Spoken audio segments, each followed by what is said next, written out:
ஒளியை தேடி ஒரு பயணம். விவாகரத்துக்கு பிறகு மீராவின் உலகம் சுருங்கிவிட்டது. அவளுடைய காதல் திருமணம் உடைந்த கண்ணாடி துண்டுகளைப் போல சிதறி கிடந்தது. இப்போது அவளும் அவளுடைய 5 வயது மகள் அஞ்சலியும் மட்டுமே அந்த சிறிய வாடகை வீட்டில்.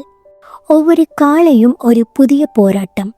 அஞ்சலியை பள்ளிக்கு தயார் செய்துவிட்டு வேலை தேடி நகரத்தின் தெருக்களில் அவள் அலைந்தாள். ஒவ்வொரு நேர்காணலும் அவளது நம்பிக்கையை கொஞ்சம் கொஞ்சமாக அரித்தது.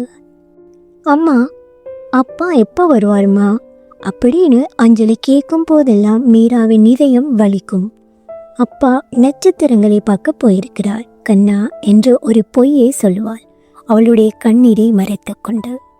நிராகரிப்புகள் அவளை துரத்திற. உங்களுக்கு அனுபவம் இல்லை, திருமணமாகி குழந்தை இருக்கிறது, உங்களால் முழு நேரம் வேலை செய்ய முடியுமா போன்ற கேள்விகள் அவளை கூரிய முட்களை போல குத்தின. ஒரு நாள் மாலை பணப்பையில் கடைசி சில ரூபாய் நோட்டுகளுடன் அவள் வீடு திரும்பினாள். அஞ்சலி அவளை பார்த்து, அம்மா எனக்கு பசிக்குதுமா என்றாள்.